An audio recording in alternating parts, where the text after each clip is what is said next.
Shunda hamma tishlarim tushib ketib, faqat bir dona tishim qolgan. Buning ta'biri ne bo'ladi? Munajjim bilog'on bo'lsa-da, ilozo, dag'a, so'zli ekan va shu tushga shunday ta'bir beribdi. Oxir, buning sababi shuki, sizning barcha do'stlaringiz o'lib ketadi. Siz yolg'iz qolib, ko'p azoblar chekasiz. O'lib ketadi? Jallod, bu munajjimni tili kesilsin.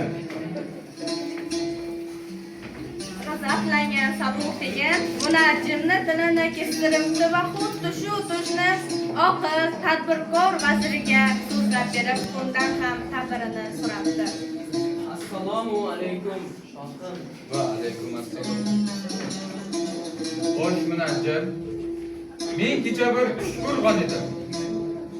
Shunda hamma tishlarim tushib ketib, faqat bir dona tishim qolgan. Buning ta'biri ne bo'ladi? Dono vazir bu tushga shunday ta'bir beribdi. Shohim, bu ajoyib to'y sizga muborak bo'lsin. Sadaqalar bering, undondaylarni ozod qiling. Siz o'z yor va do'stlaringizdan ko'ra ko'proq umr ko'rasiz. Xazina bor. Bu munajjimga zakun bilan mukofotlang.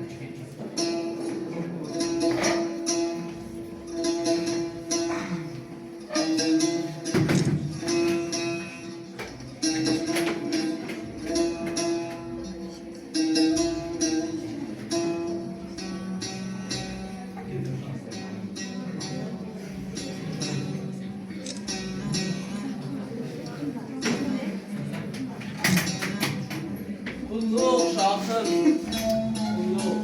Sizga Sabuq degan vazirini zavqun bilan mukofotlantirib, unga ruxsat bergach, o'g'liga shunday debdi. Xo'sh o'g'lim. Deyman, ikkalasidan bir so'z kerak. Ammo qaytamiz. Hamma gap ham shunda-da o'g'lim. Biri mukofotlandi, biri jazolandi. Sen bir narsani hech qachon yodingdan chiqarma.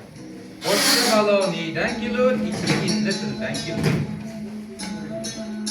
Mahmud G'aznavining otasi Sabuq degan bu qilgan ishidan tilga ehtiyot bo'lishini va hamma gapni o'ylamay gapirmaslikni o'rgatgan ekan.